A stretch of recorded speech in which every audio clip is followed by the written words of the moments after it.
How the mind of God has structured reality. Um, there are four parts to this presentation. Questions related to God's purpose and methodology, and most of these questions they're in logical sequence, and the questions presume that they have been answered as I go to each one. You'll see what I mean. Part two, how we can learn about the mind, the intent, and the methodology of the Creator. In other words, how can we know the mind of God? Part three, the Baha'i axioms that respond to these questions. That is, the truths, the verities in the writings that seem to respond directly to all the major questions we are going to derive from the totality of this overview. And then finally, we'll end briefly with some salient conclusions regarding the structure of reality in relation to the Creator's objective. So let's start with part one, questions related to God's nature, purpose, and methodology. And again, the question, like number one, is there a personal God or simply the universe and its collective powers? Well, as Baha'is, we know that we believe in a personal God because the writings say precisely that. And then when people say the universe is telling me to do this or that, usually agnostics say that. But we do sense the collective universal powers about us insofar as nature is concerned and so forth. But then the second question proceeds from that and presumes that we have answered it. So that's how these go. If there is a God and he is self-sufficient, why does he feel the need to create anything? If God's purpose is to bestow his love for the benefit of a being capable of understanding, accepting, and reciprocating that love, what I call the parental model, and I'll mention it several times, why does God not create us already aware of and involved in such a relationship? What is the value of indirection and struggle? Why does he veil himself, if you will? Why must we struggle to discover God? What is the benefit of that teaching method? And the parental model is simply referring to the fact that according to everything that I've worked with, the closest thing we can come to understanding the mind of God on a personal or subjective level is as parents, where we, if we are good parents, are relatively altruistic in all our motives for having children. We love them even before they come into this world, and we love them selflessly if we do a good job, so on. And so the parental role we play is about as close, I think, as we can come to having a subjective experience of God's intent. If God's purpose is to establish a love relationship that prepares us for the spiritual stage of our existence, what he calls the real world, Baha'u'llah does, why does he create us in the guise of physical beings, conceal his reality, and test us as we strive to comprehend his reality and our purpose? Sort of a repetition of the third one, but a little more explicit. Since we cannot conceive of a being capable of creating, overseeing, and ministering to every individual soul, let alone an infinite creation with an infinite number of souls, how do we attain and subsequently sustain belief in and maintain a personal relationship with such an inconceivable being? And of course, that hints at the idea that God is beyond our conception, essentially beyond our conception. Since God wishes us to have a love relationship with him, what are the essential attributes of an authentic love relationship we must acquire for this to occur? Since free will is essential for us to search, fall in love with, and strive to understand God's objective and methodology by degrees, why do all individuals not have equal freedom or equal opportunity to become educated and have access to knowledge of his purpose. How can this be considered just, or how is this a divine expression of divine justice? Does God himself ever directly intervene in our physical, social, historical, or spiritual evolution to assist us in maintaining his objectives? If he guides us indirectly through his manifestations, at what point do the manifestations appear in the process of human evolution? And by that I mean, we know we believe in evolution, and at some point, the human being emerges from that process. But at what point, since we know we go through various evolutionary changes, is the manifestation there from the beginning, or at what point in our development does the manifestation begin guiding us? If he does not, then how can we believe that an ever advancing, that is, if God does not directly intervene, how can we believe that an ever advancing civilization will in time emerge as opposed to entropy and are descending into chaos and resorting to dwelling in what Abdu'l-Baha calls a pasture of animal appetites and qualities? If evil is the main deterrent to human advancement, how can it be essentially non-existence, as Abdu'l-Baha asserts? Furthermore, how can society be plagued by evil people and evil actions, warfare, genocide, oppression, contention, malfeasance, nonfeasance, and other pernicious deterrents to God's purpose? How can the Baha'i writings assure us of the felicitous outcome for human history if there is no direct intervention by God or his manifestations? And that is, we think of the manifestations as intervening in history, but they don't actually take control, do they? They give us guidance and leave it to us to carry out their directives. If justice in all its aspects will emerge because it is the only logical, sane, and practical response to contemporary threats to the survival and prosperity of social order, what will cause those in power to set aside their base motives and replace them with altruistic strategies for creating a just society? What will cause this to happen? And of course, the answer most Baha'is give is there will be a calamity, as the Guardian talks about in detail in the letters he sent. Is calamity, war, and injustice a necessary part of God's framework for this planet, or for any planet on which there's human life? In other words, is this a logical and inescapable part of the process? If human spiritualization is the purpose of creation on earth, does it not follow logically that this same purpose is operant throughout the universe, that it always has been, and that it always will be? If God's wish to be known and loved is the reason for creation, and God is eternal, then must it not follow, logically, that this wish or desire was always extant and its implementation ever operant throughout the created universe?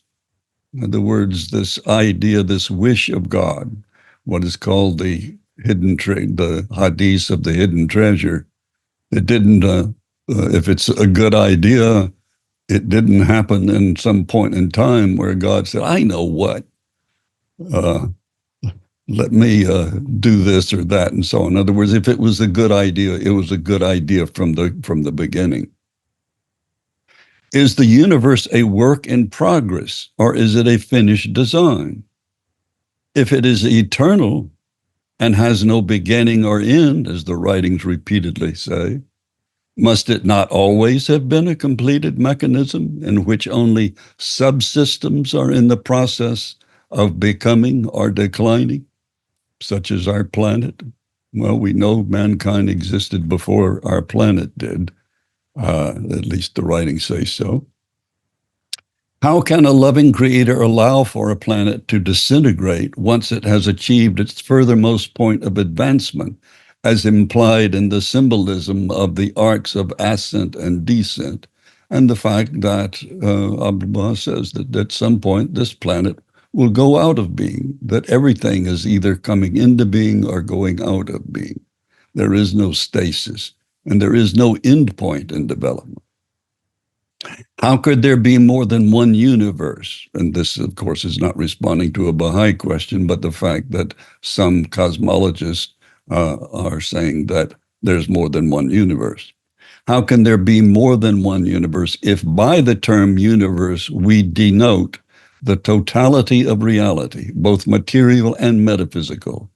In other words, if the term is meaning everything that is, then there can't be anything that isn't. Since the spiritual progress of an individual subsystem is dependent on an interplay between the two dimensions of reality, the spiritual and the physical, how is this carried out at the individual level, the social level, the global level, and beyond? How so? How does the manifestation join B and E together? I don't know what that so is there. And of course, that's from the visitation prayer that the manifestation has been ordained to create creation, B, the imperative B. And the conjoining of these two letters is a symbolic conjoining of, in my understanding, the two dimensions of reality. They are both spiritual and physical, and they join those two levels together, which is why their existence in the symbol of the Baha'i faith that Abdu'l-Baha created is on the middle level, the level of command. Though this love relation is extant in the spiritual realm and proceeds by degrees in each subsystem of the physical realm, what is our personal objective and obligation for participating in this process? Is universal progress in any way dependent on our individual participation? Are we necessary? Or is it independent, predestined, and impervious to our action? After our preparation for the next stage of our existence is completed, however long or short that embryonic stage might be, do we retain any identity, free will, or action in the afterlife? Or are we simply subject to the will of God according to how each of us has performed in the physical stage of our existence? Do we ever reach some final point of advancement, either in this life or the afterlife? Is the end result of attaining selflessness, which is, of course, one expression of our objective to attain nearness, or as we have in the seven valleys, that we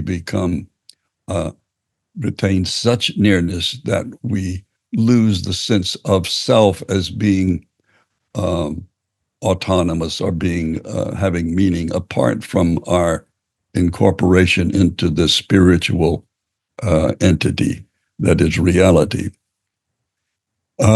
merged into some single spiritual essence, some singularity, and the loss of personality and individuality, which is what you might infer in the last valleys of the seven valleys, true poverty and absolute nothingness. Well, is that what we become? Are we ever able to know God directly in the next stage of our lives? If not, what does Baha'u'llah mean about entering the presence of God or attaining nearness to God? So those are the main questions that lead us into the next three parts, which will give answers to some of these questions, and ultimately with conclusions about the main themes of this, which is how does God structure reality in the way he structured? Why does he structure it the way he does? First, how do we know the mind of God? Because if we're going to say, how does the mind of God structure reality? First of all, how do we know the mind of God? Well, the simple answer is the writings make it inescapably clear that to know the manifestation is to know God. But first, let's start with God's desire to be known. I was a hidden treasure. I wished to be made known, and thus I called creation into being in order that I might be known. Now, we could discuss that for a couple of hours, but we don't have time right now. Suffice it to say, God wants to be known not because he needs to be known, but because, like us as parents, we wish to bestow the love that we have to give on a being capable of receiving and reciprocating that love. And this is from Prayers and Meditations. Lauded be thy name, O Lord my God. I testify that thou wast a hidden treasure, wrapped within thine immemorial being, an impenetrable mystery enshrined in thine own essence. Wishing to reveal thyself, thou didst call into being the greater and lesser worlds, and didst choose man above all thy creatures, and did make him a sign of both these worlds. O thou who art our Lord, the most compassionate. So the purpose of creating man is to fulfill the wish of the hidden treasure, that man is the highest form of this creation, because we are capable of recognizing this hidden treasure and of responding to this love relationship. And notice, of course, in the hidden words, unless we respond, it will not reach us. Love me that I may love thee. If thou lovest me not, my love can in no wise reach thee. The essence of belief. Now, this is one of my favorite quotes because it shows that everything the manifestations do has the purpose of manifesting God and his powers and capacities. The essence of belief in divine unity consisteth in regarding him who is the manifestation of God and him who is the invisible, the inaccessible, the unknowable essence as one and the same. By this is meant that whatever pertaineth to the former, all his acts and doings, whatever he ordaineth or forbiddeth, should be considered in all their aspects and under all circumstances and without any reservation as identical with the will of God himself. So whatever the manifestations, when they, I have this quote off to the side here, couldst thou see, but see with mine eye. This is Baha'u'llah speaking in the voice of the Creator, I feel. If we could see everything with his eye, then we would instantly follow everything he says, because we would realize this is the most felicitous we can become, and this is our inherent purpose. And since there can be no tie of direct intercourse to bind the one true God with his creation, and no resemblance whatever can exist between the transient and the eternal, the contingent and the absolute, he hath ordained that in every age and dispensation a pure and stainless soul be made manifest in the kingdoms of earth and heaven. Unto this subtle, this mysterious and ethereal being, he hath assigned a twofold nature, the physical, pertaining to the world of matter, and the spiritual, which is born of the substance of God himself. He hath moreover conferred upon him a double station. And this continues, but in other words, here we're talking about the synthesis of the two dimensions of reality, the joining together of B and E. The first station, which is related to his innermost reality, represented him as one whose voice is the voice of God himself. So we want to know the mind of God and what God intends. Then we study the mind of the manifestation and what he intends, because they're identical. To this testifieth the tradition, manifold and mysterious is my relationship with God. And I love this that follows. I am he himself, and he is I myself, except that I am I, and he is that he is, or he is he. This is quoted in the Quran also. So, in other words, the manifestation, excuse me, the manifestation is the same as God, and God is the same as the manifestation, except they have two distinct essences. So the essence of the manifestation is not the same as the essence of God. The manifestation is a distinct being. I bear witness that he who hath known thee, the manifestation, hath known God, and he who hath attained into thy presence hath attained into the presence of God.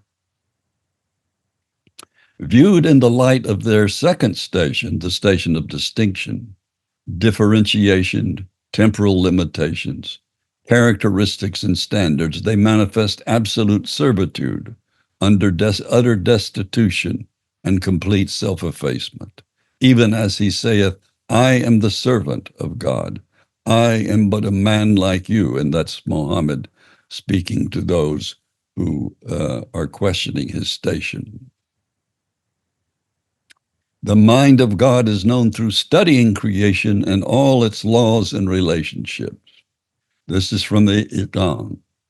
Then will the manifold favors and outpouring of grace of the holy and everlasting Spirit confer such new life upon the seeker that he will find himself endowed with a new eye, a new ear, a new heart, and a new mind. He will contemplate the manifest signs of the universe and will penetrate the hidden mysteries of the soul. Gazing with the eye of God, he will perceive within every atom a door that leadeth him to the stations of absolute certitude. He will discover in all things the mysteries of divine revelation and the evidences of an everlasting manifestation. Excuse my hoarseness, but it happens. Now, this is very important that, again, we see creation with the eye of God. This is our objective in all that we study, is to understand the mind of God and to, in effect, acquire that same perception. The spiritual world is likened to the phenomenal world. They are the exact counterpart of each other. Whatever objects appear in this world of existence are the outer pictures of the world of heaven. So these two worlds mirror each other, except, of course, the principal or primary world is the world of the spirit. And this world is a picture of the world of heaven that emulates it for the purpose of enabling us to begin the process of our education. So we come to part 3. What are some of the fundamental axioms that result from these answers to these questions and answers? There is one God, creator of everything. And these are my, except when they're in quotes, these are not authoritative. These are my assumptions and my deductions from these questions that I put to myself before, as I combed through the writings to find answers. There is one God, creator of everything in existence, physical and metaphysical. There are objective proofs of the existence of God, such as the scientific proof of my brother's in his theoretical, mathematical, and philosophical argument in his book, in several of his books, particularly Minimalism. There's Abdu'l-Baha's proof in his letter to Auguste Forel about efficient cause necessary for creation. This goes all the way back to Aristotle and the need for a first cause. The study of the manifestations, how their prophecies and allusions to one another tie the process together. In other words, the value of the prophecies is that they are one objective source, another objective source of proving that the spiritual uh, insight they have is valid. Then proofs based on relationships among other religions. Um, and that is the this is sort of a repetition of the study of the manifestations and their prophecies, how each religion leads to the next religion, if you have the insight to understand that. So, in other words, Christ fulfills the prophecies of the Messiah, advent of the Messiah, but only if you understand uh, the metaphorical meaning of those prophecies. Mohammed, as Baha'u'llah explains in the first half of the Igan, in but 3 verses of the New Testament, Christ prophesies the advent of Mohammed. And Baha'u'llah says, if you, Muslims, had understood their spiritual meaning, their inner meaning, you would have been able to convert all of the Christians. But because you didn't, they rejected Muhammad. And now you're being challenged again because another manifestation has come based on your prophecies and your hadiths and the words from the imams. The 5 proofs of the manifestation in the last part of the Igan, they can be counted differently, but basically there are 5 main proofs. The revealed word without prior learning, the fact that the manifestation can do this, is a proof that he is of a distinct order of being. Heroic souls arise selflessly to serve the manifestation, pure and heroic souls.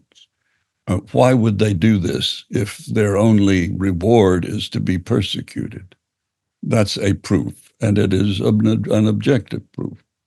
Constancy of the manifestation in the face of all opposition. He knows what's going to happen.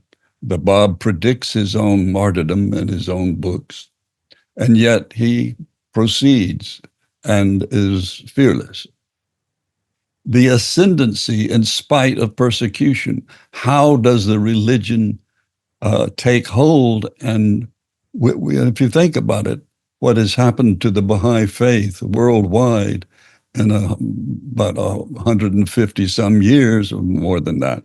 But since 1844, it's spread throughout the world without the assistance of anyone or any outside sources other than the Baha'is themselves. So the ascendancy of the religion and the teachings, in spite of everything to the contrary that would deny it, is a proof. The traditions or prophecies are fulfilled. And Baha'u'llah says that he doesn't really think these are very important, but because people pay a lot of attention to him, he says, I will interpret a few for you. And he does about 7 of them, primarily from the hadiths of the imams and other sources. Then there's subjective proofs, and this is very important. The blackboard theory versus personal experience. And this is just a very terse way in which I express the fact that if you went into a classroom and the professor wrote a theory that was incontrovertible and clearly understood, such as my brother did, it may cause you to say, okay, I can't refute that proof. Therefore, there must be a God, but I don't have any sense of that God. I don't have any personal relationship with that God. How do I acquire that? And that's the most important proof, isn't it? And that is that we need to attain a personal experience by study, reflection, prayer, and communion, which gradually induce an inner assurance or confirmation that advances us by degrees. So the book of certitude gives us certitude because it is, as Baha'u'llah says, a proof, an argument. But it is the reading of his words and our reflection on that that induces certitude within us individually. And then our prayer and communion with God. It's sort of like if you knew someone that, or you were told that there's someone who loves you very much, but you never talk to them, or you say, well, that's very nice, but I don't care to meet with them. You're not going to experience that love. You may be assured of it. There may be like a contract in which they say, I hereby express my love for you or something. Doesn't mean much to you inwardly, though, does it? Confirmations in our personal lives. The prayers are fulfilled. Sometimes we don't know that they're fulfilled, but they are. And we don't know when, and we don't know what the answers are sometimes. Mysterious coincidences and serendipitous synchronisms. In other words, mysteries that we know result from our prayers because, well, we know. That's subjective. Excuse me, let me take some tea. The Creator is cognitive, personal, and purposeful in all he does, the Baha'i writings tell us. It is not just a name creator for all of the operant forces in the universe, even though those forces derive from and emanate from God. Design implies designer, but we need to discern that design. The nature of the design implies the nature of the creator. Well, what is that design? The end is discerned in the beginning with subsets, if not with regard to the totality of all that exists.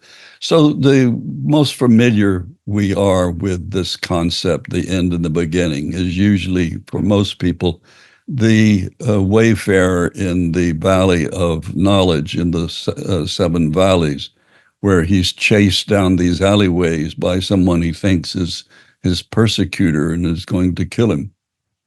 And so he runs, but he ends up jumping over the garden and in the presence of his beloved. And at the end, it's as if he had known in the beginning that these chasing him were actually leading him. If he had known the end in the beginning, then he would have praised the one chasing him. Our knowledge or understanding of this objective and the altruism and beauty of the beloved will understandably beget adoration and love on our part, together with confirmations from all the benefits we derive therefrom. Being self-sufficient, the Creator's wish to be known and worshiped derives not from need, but from his knowledge of his own beauty, bounty, and altruism, the bounty of the gift he has to give us.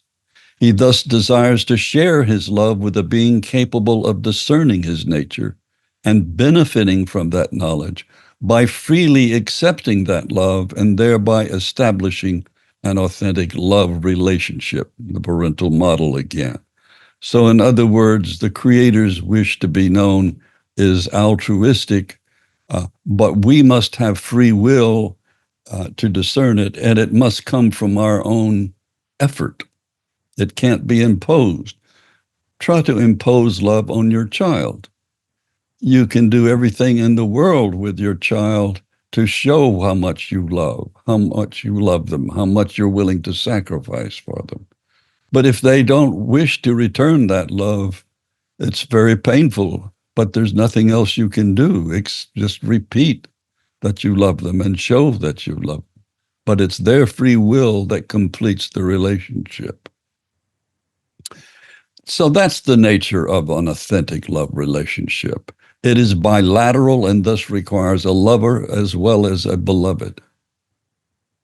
Authentic love cannot be imposed. It requires free will on the part of both parties.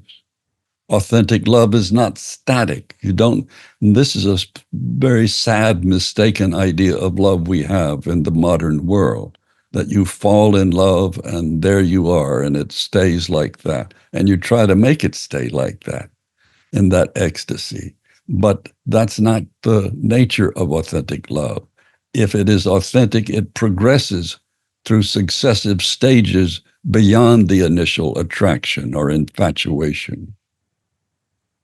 The stages in this process are portrayed symbolically in the seven valleys: search, attraction, knowledge, unity, and then the ineffable stages beyond that. Excuse me.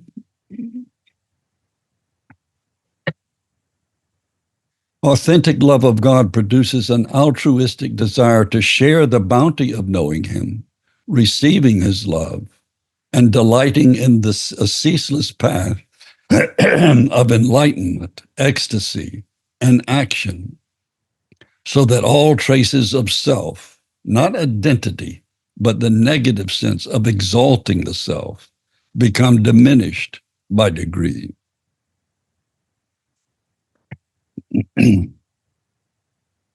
The being that is the recipient of the love of God must therefore have an inherent desire for love, a desire which derives from a sense of incompleteness. It is in this sense that this being must be made in the image of God. This being must have an essentially spiritual nature. This being must possess a sense of self and cognition. This being must have free will. This being will necessarily be attracted to reality because, as the writings say, everything in reality manifests the attributes of God. So knowledge of God is really inescapable. But we don't have to accede to that knowledge. That requires effort and free will. This being, us, must have an inherent intellectual desire to perceive and understand the nature of reality, how it works, and why he is attracted to it. And this is a very important statement by Abdu'l-Bahá. Science, the knowledge, the desire to know. Science is the first emanation from God towards man.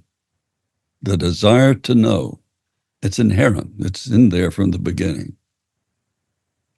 All blessings are divine in origin, but none can be compared with this power of intellectual investigation and research, which is an eternal gift, producing fruits of unending delight. Man is ever partaking of these fruits. All other blessings are temporary. This is an everlasting possession. Therefore, you should put forward your most earnest efforts towards the acquisitions of sciences and arts.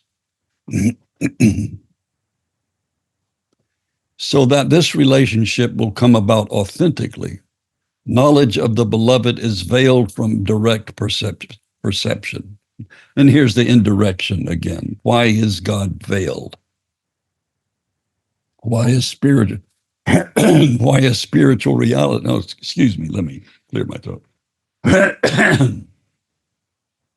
Why is but readily perceived indirectly through the manifestation and the fact that physical reality is a metaphorical expression or counterpart of the spiritual realm. Got to get some more tea. Because very few individuals have an innate sense of this relationship. Some do, the writings tell us, but they're very few.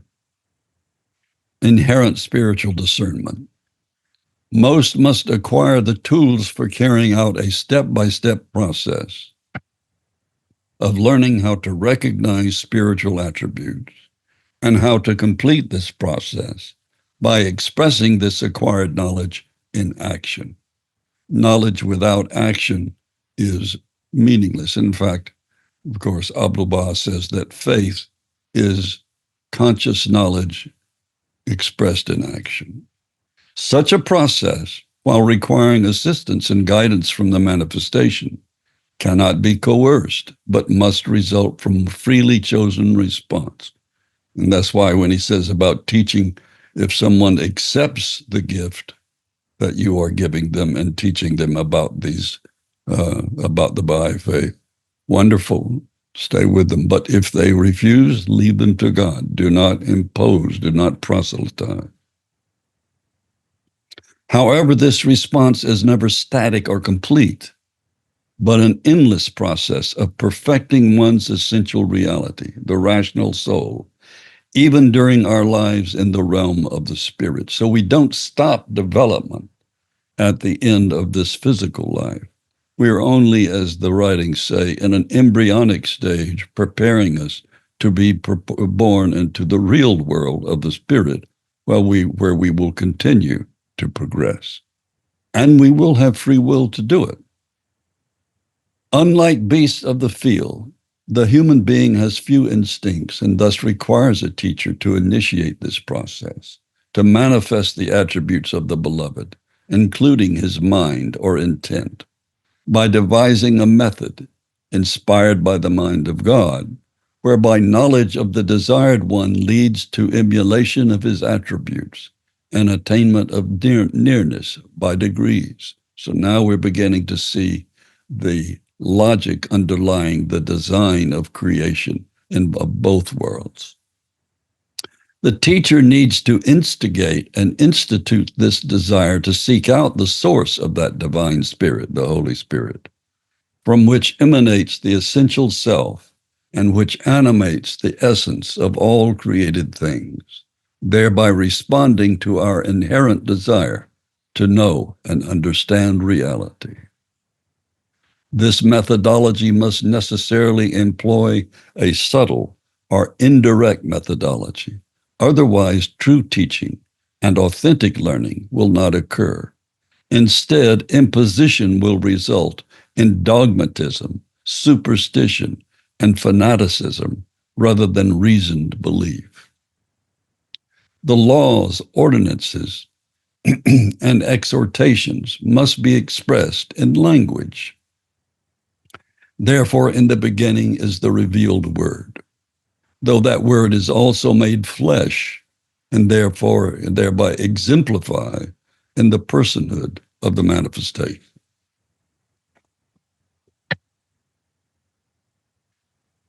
The desired behavior and transformative process must be manifested or exemplified flawlessly by the teacher, who has powers and attributes the student does not possess. He possesses inherent knowledge, since he is the instigator of all knowledge. Therefore, he possesses a station greater than that of the one being taught. The manifestation is not a learned individual or a human being that has attained some gift of revelation. The manifestation pre-exists, unlike us, has inherent knowledge, innate knowledge. He is a different order of being. He is not a human being. He incarnates perfectly the attributes and powers of the Creator. Now notice the word incarnation needs to be used very carefully here.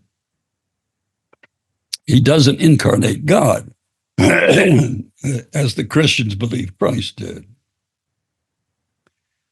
He incarnates the attributes of God, the powers of God.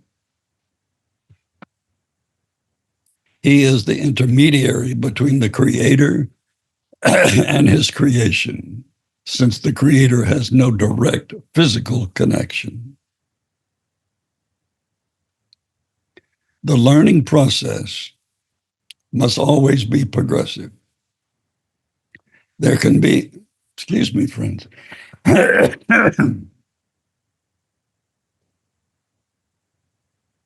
There can be no end, no final level of attainment. The refinement of the individual is infinite.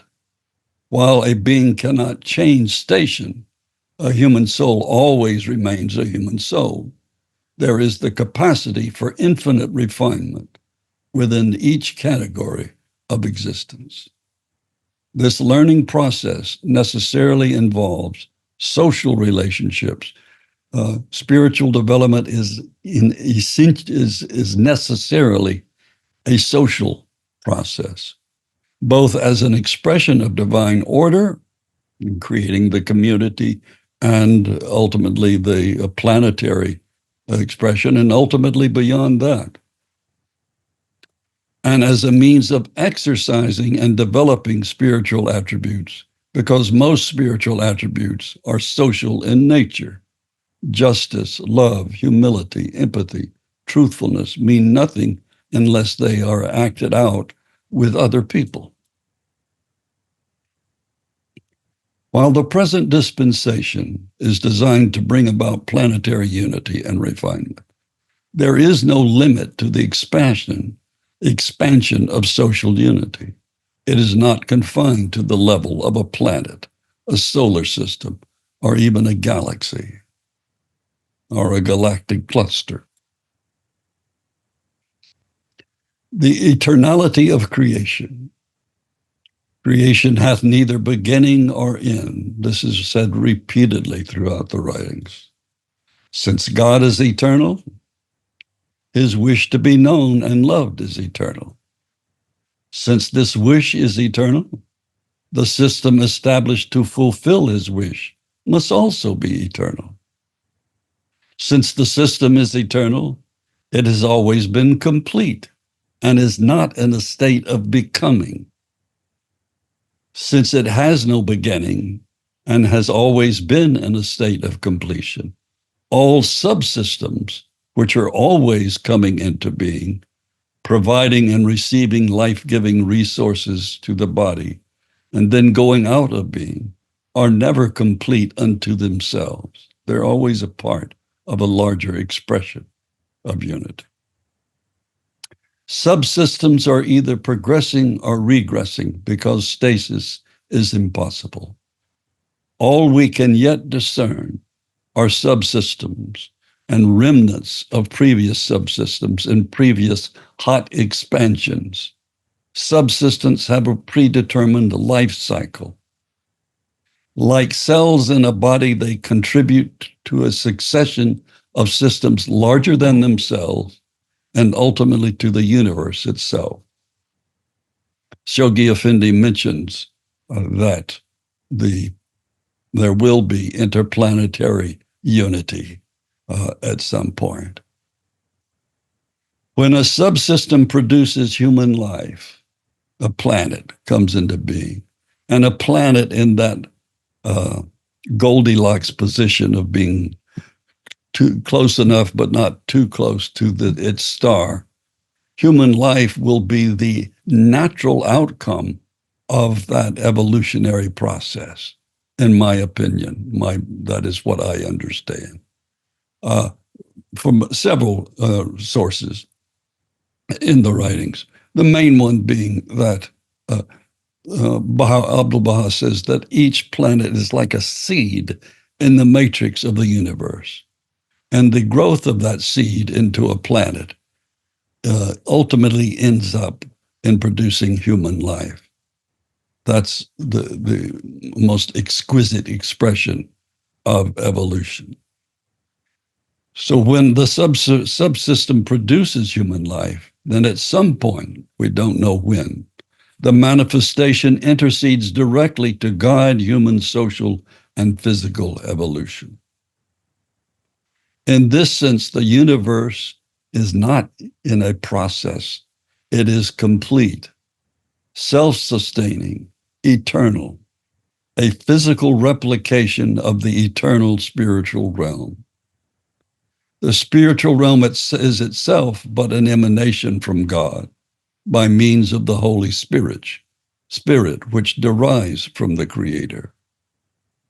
This eternal framework is organized by the power of love in the metaphysical realm and by the power of magnetism in the physical dimension of creation.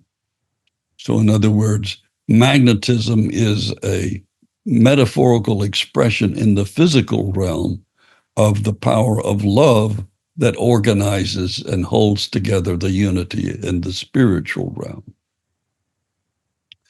Consequently, there is a beginning, and this is the most important conclusion in one sense that this whole discussion comes to as far as I'm concerned. Consequently, there is a beginning in the sequence of causality, but there can be no beginning chronologically. Let me explain. Time does not exist in the real world, the metaphysical realm. The writings tell us this. Perhaps time is thus not a property of reality, but a subjective tool whereby we can calculate change within the subsets of this universe. So it's a very useful tool for us to use. Is it a force in physical reality? Well, Einstein thinks so. And some scientists, some physicists think it is, some do not. In this sense, the universe is complete, self-subsisting, eternal. Wait, I've already done this one. Okay, I repeated this slide, sorry.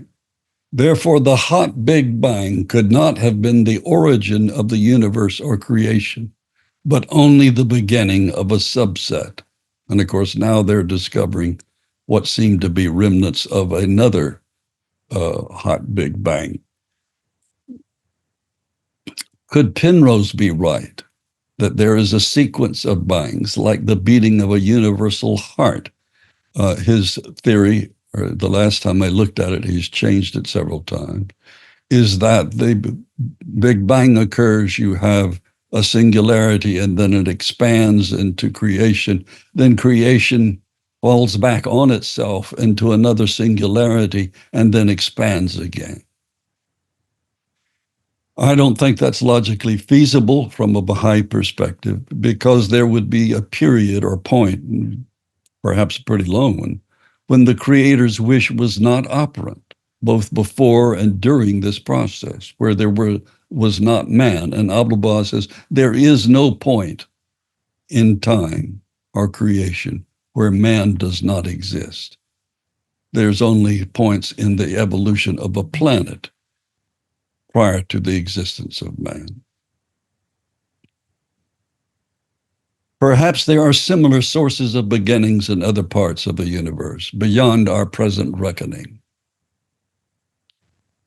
We do well to consider the rate of progress in learning about reality before we presume science has any final answers about cosmology, quantum mechanics, or the natural world in general.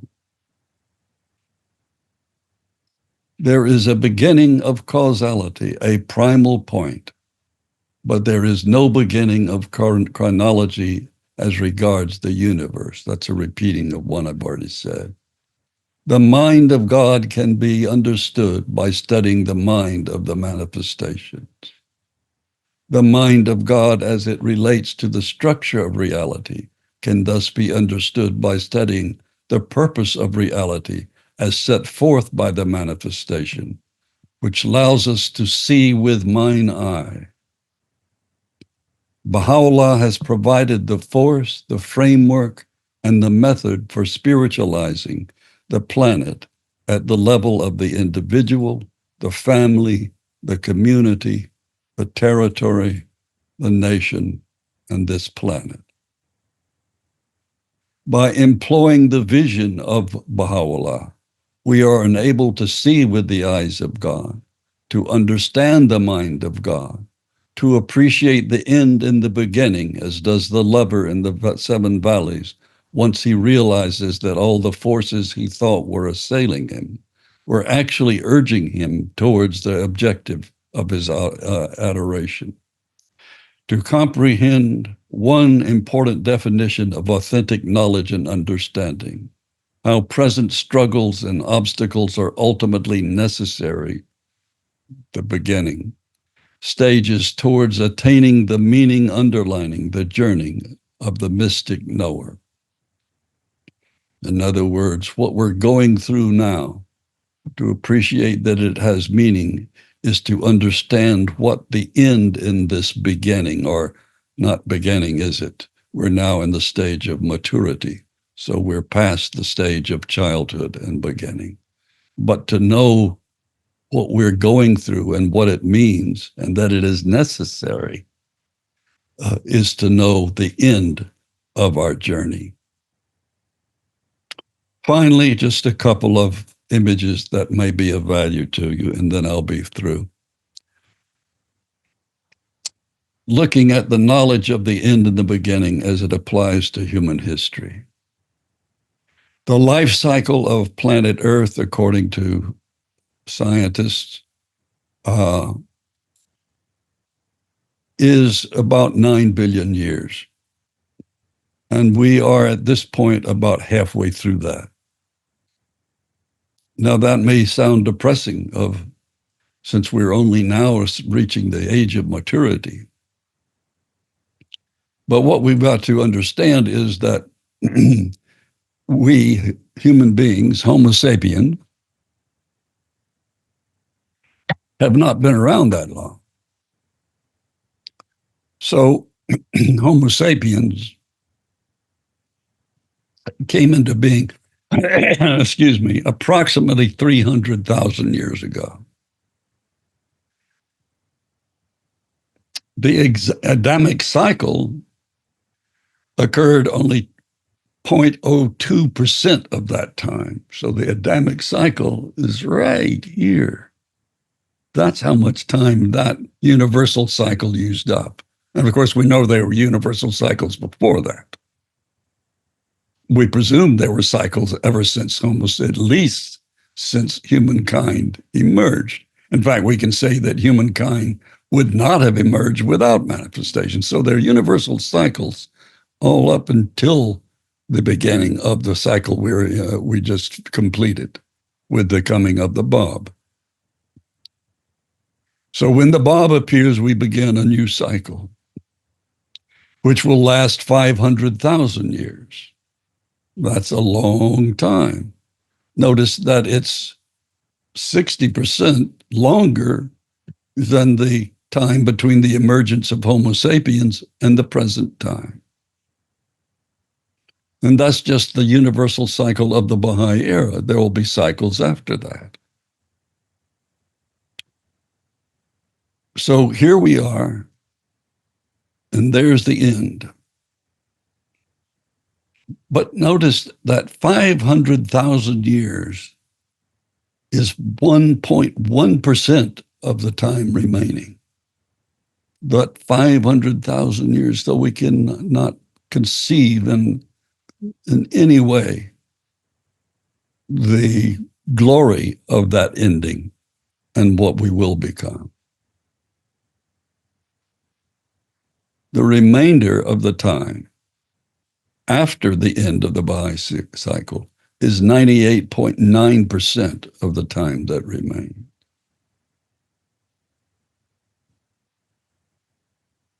Okay, well, my voice came back a little bit. I'm sorry if that was annoying. It was annoying to me too. So I'm going to stop sharing my screen, and you can see my face or something like it. And I want you to appreciate that I washed my hair just for this occasion. And that doesn't happen very often since we got hit by 2 hurricanes. We just get by. Now, Michael Sabet, I should look at the questions and I'll take them in the order I see them. Parallel spiritual, how do evil, selfish acts find a parallel in the spiritual world? They don't. Abdul Baha says that there is no regression in the world of the spirit. There is only stasis, which is equivalent to regression. But he also says that even those who die in sin and unbelief may progress, both by the intervention of the manifestation, by prayers and acts in their name, but also by their own requests, their own prayers in that realm. So if we die in sin and unbelief, we can make progress. Why our Creator needs Sorry, John. Maybe I'll just jump in to remind our listeners. So we do have some questions in the chat already, but please do go to the question and answer tab and drop some more in as John is answering these. You lead me, my dear friend. Where do you? No, that's fine. You're doing great. I would like an opportunity just to thank you for a wonderful presentation. You covered an enormous amount of ground in a beautifully structured talk that I think we'll want to go back and look at the recording again and again to glean more insights. But yes, please. So I do think the second question. Maybe you can Sure. re-record you can do a voiceover with your voice. So John, I think the second question. This usually doesn't happen, but then I haven't given a talk in so long. When I was doing the talks every week on my course on the Baha'i faith on YouTube, never after about 2 weeks, I never got hoarse again. I did have my tea, but I'm out of shape. So, well, John, if you'll let me, I can give you short breaks by reading the questions. Okay, do that thing for me, my friend. Sure. So we have another question. Now, you did address this, but it seems like a critical point, so it may be worth reiterating. If God is beyond any need and perfect unto himself, then why does he need our love? Maybe just that crux of the argument. Love. He bestows his love. He desires to be known, but not for his own purposes or his own benefit or his own delight, other than in his delight of giving. So that's why the parental model is such a useful model or analogy. I guess we can say that we need children. I don't know that we do or not. There are times when I sure didn't need mine, but there are times when I appreciate that that's the most important thing we can do, is to bring, the writings say that, is to bring forth he who will remember God. So the Creator doesn't need our love. And any such concept is totally anathema to the Baha'i teaching. So he desires to be known, but that desire is totally altruistic. Wonderful. Yeah, I saw a recent news headline that the U.S. Surgeon General has declared parenting something of a health hazard. So whether we need children is indeed. Well, oh, never mind. Right. We have a very interesting question next. So the questioner asks, you mentioned that God desires an authentic love relationship with his creation. Why can't this relationship be wholly satisfied by the manifestation? That is, why aren't we all manifestations or Abdu'l-Baha'is?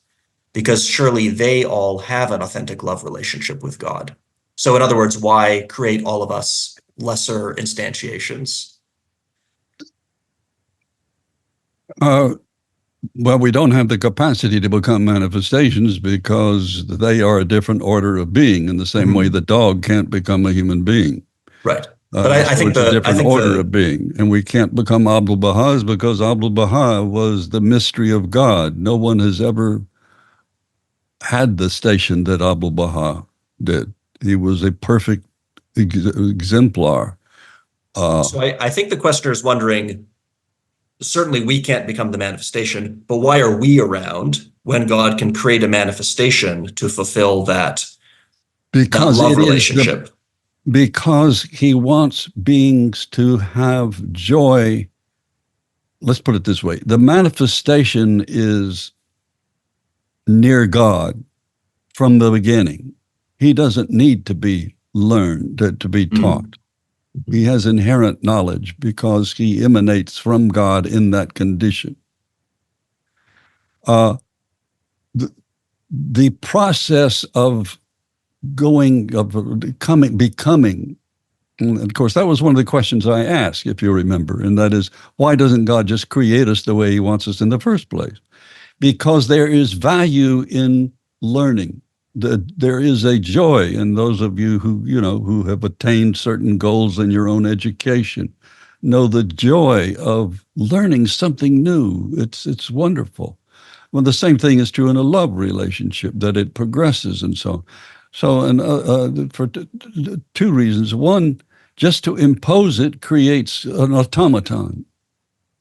So yeah, he can create us already perfected, but we would just be automatons. We wouldn't have any free will.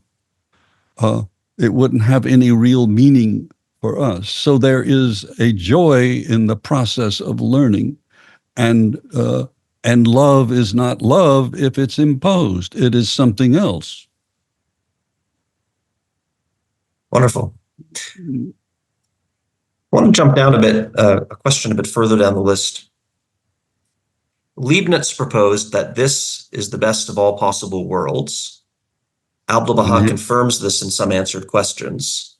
I'd appreciate your comments in relation to the problem of evil.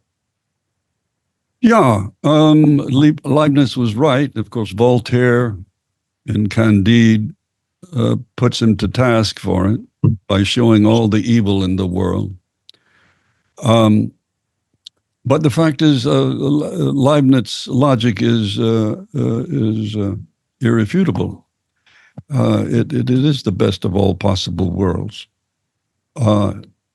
It's the best, and we can parallel with my talk by saying the process by which any planet comes into being produces human beings who progress and progress until you have an ever more refined expression of divine unity. So where does evil come from? Evil, of course, Satan, or the satanic, is explained in the writings, is the love of self or the exaltation of the self. The simplest analogy that I've used forever for expressing what evil is and how it can be there but not have. Notice Abdu'l-Baha says evil is essentially non-existent. That's different from saying there is no evil in the world. There is evil in the world, but it doesn't have a source. It is the turning away from good, in the same way that if you turn away from the light, you will go into darkness. But there is no source of darkness. Darkness is the absence of light. If you go to the North Pole, you will freeze to death. Well, maybe not these days with climate change, but you used to be able to freeze to death before we screwed things up. But there is no source of ice or cold. It's the absence of heat, but it still exerts an influence. So those people all evil in the world comes from humankind, the writings say. Abdu'l-Baha says that. And all good comes from God. So I could go on, but that's basically it, that it doesn't have an essential existence. It doesn't have a source. It is simply what happens when people turn away from good. Mm-hmm.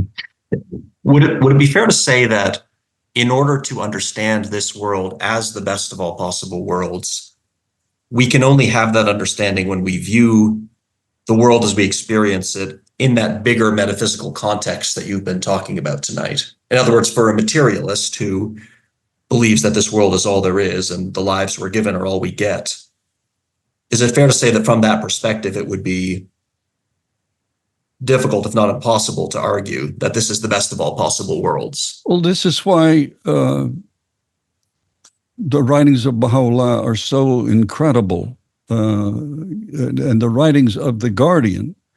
One book I did, 20 years ago, but it caused me to go through and sequence the writings of the Guardian, all of them.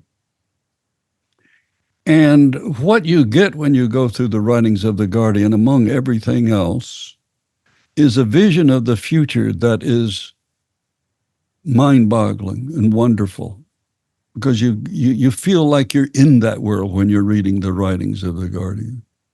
So here we go back to seeing the end in the beginning.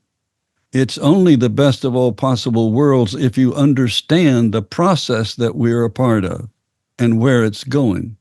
If you don't understand that, then you'd be silly to assert such a premise.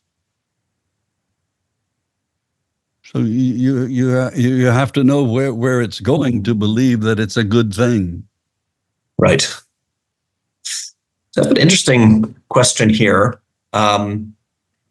At points in the presentation, at a certain point, you discussed a few ways of thinking about proofs for the existence of God. And obviously, this is work that your brother is so well known for. So this questioner asks, if God is the unknowable essence, and we can't even say that God exists because the word exists, in quotes, is part of human vocabulary, then how can there be an objective proof of the existence of God? Relatively, but no, not really relatively. First of all, look back over what I said as objective proofs. They are observable, they are repeatable, they are proofs, the ones I listed. The fact that the manifest, in other words, you find the existence of God through the manifestation in the sense that first you must come to understand the validity or the truth of the manifestation. So if you have all of these manifestations whose reality we can demonstrate and prove through 1,000 different ways, and they all say, hey, anything I'm doing is because of this being beyond your comprehension. That's a proof, an objective proof. Okay? It's subjective to the point you first have to subjectively believe in the manifestation, but that subjective confirmation comes from objective proofs. So anyone who, I came from a Christian upbringing where you had faith, blind faith. Well, you've got to believe. Why? Well, because you do. No, that's not what the Baha'i writings say. You've got to believe because we can prove to you that this manifestation is who he claims to be. And if you have established the validity of his claims, and one of his claims is that there is a being working through me doing this. I couldn't do it without him or without this source. Then that's an objective proof. But there are many others. My brother's objective proof is a irrefutable mathematical formula, if you will, or proof. And it works. It works. And he's got a proof both for the existence of God and the nature of God, that God must be the most valuable thing in creation. Mm-hmm. But ultimately, the proof of God that has the most meaning is the personal one. Mm-hmm. When you commune with God and you feel that there is someone on the other end of the conversation. Mm-hmm. We could talk about this endlessly, obviously. Sure. But I'll tell you one thing, and this has come about from recent studies I've done with various physicists and cosmologists and so on. I think, and this work that I just presented, which is becoming a book, my sense of God has totally changed from doing this work. And I realize that our knowledge of God is so infinitesimally small. This being, we can't imagine such a being capable of doing this. And let me end with this, insofar as this question is concerned. Shoghi Effendi says that we cannot know, or God, the essence of God, in this world or the next world. He says, in the next world, the most we will know is the manifestation. That's the furthest understanding of God we have now, and the furthest understanding of God we will have then. He says that explicitly. He says the manifestations do know God, but how is more than we will ever understand. Wonderful. Friends, a quick reminder, if you're raising your hands to ask questions, we're not taking live questions. You should be able to see a Q&A box at the bottom of your Zoom screen. If you click that, then that's the place to type your answers. Then we'll be able to see them. John, here's an interesting question. So you emphasize that change and progress continue in the next worlds. So this questioner asks, time is a proxy for change. If there is change or progress in the spiritual worlds, why is there no time?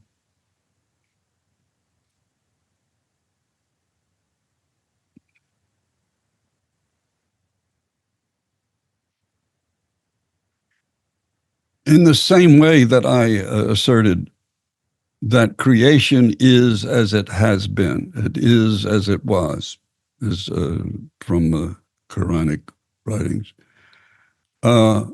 There has never been, and again, this is my theory or my understanding, and you can accept it as you wish or not, or reject it as you wish, that the whole system, the whole of creation, has always been the same.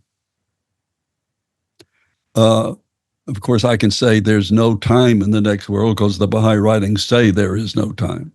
But it's very explicitly stated that time does not exist in the next world. So to say that change is contingent on time presumes this reality and not the next reality. So how is it possible, in other words, to have change without time passing? I don't have a really good answer for that other than the writings say there is no time, and if it's in effect, but it's not static. Everything is always changing. Abdul Baha says in the Law Aflaki, he says that there's no such thing as stasis, that everything is always in a condition of change, whether in this world or the next. But he says there is no time. And I think time would be kind of needless, as I say. I think time is a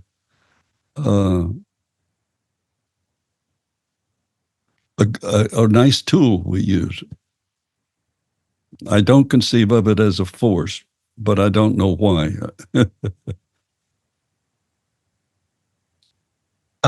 Friends, we have about just under 10 minutes left, so there is still time to get in questions if you have them. Another one that's come in here. What happens in 10 minutes? Oh, I know. I was under the impression that, sorry. Well, I mean, we were talking about the end of the world. I thought you knew something that didn't. Whoa, you read a passage I haven't found. Well, that's true. Thinking of percentages of the next 4.5 billion years, I guess this put 10 minutes in perspective. So here's an interesting question. So in response to another question, you seem to allude to Abdul Baha's statement in Paris Talks that in the world of spirit, there is no retrogression. In the realm of spirit, there is no retreat possible. All movement is bound to be towards a perfect state. You also referred to how in some ways this world mirrors the next world. So why is retrogression not one of those principles that is mirrored in the next world? Ultimately, it is. In other words, the story of Earth ultimately will be one of progression, and it always has been. The fact that there are steps that seem to be retrogressive are really stages of learning. So we can say, well, the Holocaust was retrogressive. And yet we needed that lesson. We needed it. We needed to know how evil we can become. So when we talk about progressive revelation, we're talking about the fact that once human beings exist and the manifestations come, it's from there on is progress. So you as an individual may regress. But so, I mean, there is that distinction, yeah, between the two worlds. I mean, there are lots of distinctions between the two realms. But one of them, I mean, I think it's important to remember that in the next realm, we will have all of the essential human capacities we have in this world. But insofar as the sense I got from the question was the totality of reality, why does the physical dimension, why is it capable of the arc of descent as well as the arc of ascent, where you don't have that in the spiritual world? Well, if you learn, if you read about what the arc of descent is about, it doesn't mean degradation or going down insofar as quality of existence. It means you begin with the primal point and the spirit descends into the physical world and begins a creative process at about 6 o'clock on that descent, and then begins to ascend as the spirit infuses progress in the world. Now, we have a question, somewhat in a similar vein, actually, thinking about parallels between this world and the next. The questioner asks, suffering is the source of growth in this world. Is there suffering in the next world? Oh, yeah. I don't know. I haven't been there. But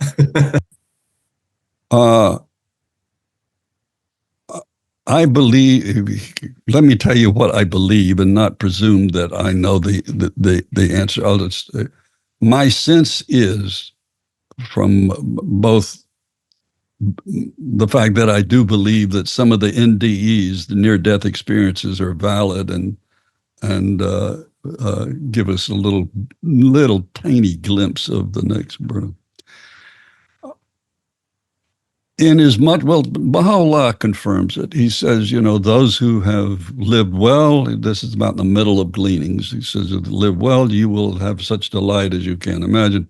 Those who have not will experience such terror as you can imagine. Now, it doesn't mean you stay in that condition, and I don't think it is intended to mean that. As Abdu'l-Baha says, if you've died in sin and unbelief, you can become changed, and here are the methods by which you can do that. I sense that in the writings, when Baha'u'llah says the first thing that's going to happen to you when you die is you're going to assess your life. You're going to review your life. And I think that review will bring you some joy and probably a lot of pain. In some instances, depending on who you are. If you're Al Capone or we always want to use Hitler, poor Hitler is probably still not doing well in the next world. But my sense is that, and I'll tell you where it comes from. It comes from the nature of laws of penology that Baha'u'llah gives, four laws for which he gives the punishment. And each one of those four, there are degrees depending on the grievousness or the recidivism of the person who has violated the law. One of them, of course, is the penalty for death, for murder. And that we believe in capital punishment, though it will be determined, under each circumstance, whether it's, and condition of society, when and where it should be applied. But we believe that. And there's a sense in all of them that you experience the pain you have inflicted on someone else. There is a passage of Al-Baha that says, if the murderer is executed and punished in this world, he will not undergo it in the next world. Well, what does that tell you? You derive from that a axiom that you will have some kind of punishment in the next world for evil things you have done. Now, it could be just, well, we don't believe in hell. We don't believe in physical punishment because there'll be no physical existence. But if you've ever gone through, say, depression or despair or grief or sorrow, you know that physical pain is not at all the worst thing you can feel. So I suspect that one thing will occur is that as we assess our lives, we will become aware of those things that we did that we weren't aware of because they were altruistic. And so we weren't aware that we were doing good for the sake of good. We did them because we did it altruistically. And there are probably times we hurt other people that we weren't aware of how much we hurt them. And if we haven't learned that yet, perhaps we will experience for whatever period of time. But again, there we go, time again, don't we? No time. So how long will it endure and so on? So that's the best I can come up with. Wonderful. Well, it's possibly not the most cheerful note we could have ended on, but I think we are unfortunately running up against the clock in this world that is bound by time. John, I really want to thank you so much for. Oh, I've been wanting to do this a long time. I'm so sorry my Wonderful. voice gave out. It just, as I say, I'm out of shape. And but I am writing a book on this. I'm 100 and some pages into part one. I've finished part one. Excellent. And I've written 300 pages on it, but most of those I'm going to throw away. But going to include everything we went over will be gone over in detail. Wonderful. Well, in the meantime, while we're waiting for the book, do remember you can find this presentation. It will be posted on the ABS YouTube channel before too long. And also do check out Dr. Hatcher's own YouTube channel. We've put the link in the chat here on Zoom. Maybe there's a way we can also provide that link for those who are watching this later on the ABS YouTube channel. But it's fantastic. And you can also always get it by emailing me at jhatcher@usf.edu is my email address. Or you can simply Google Classes on the Baha'i Faith by John Hatcher, and you'll get a link there too. Wonderful. Yeah, we very much encourage everyone to go check that out. There's dozens of videos, all of them very insightful. 117, I think. 117. Perfect. Well, thank you, John, and thank you to all of our participants today for asking such excellent questions and really for your great time questions. and attention. I wish we could go on and on with those questions. Those of you who asked them, thank you so much. Those are very sharp questions, and obviously some of them I can't answer, but none of us can answer everything, can we? So we do what we can. Indeed. Well, thanks so much, John, and hope everyone has a wonderful evening. No hurricanes on the horizon, so I'm okay.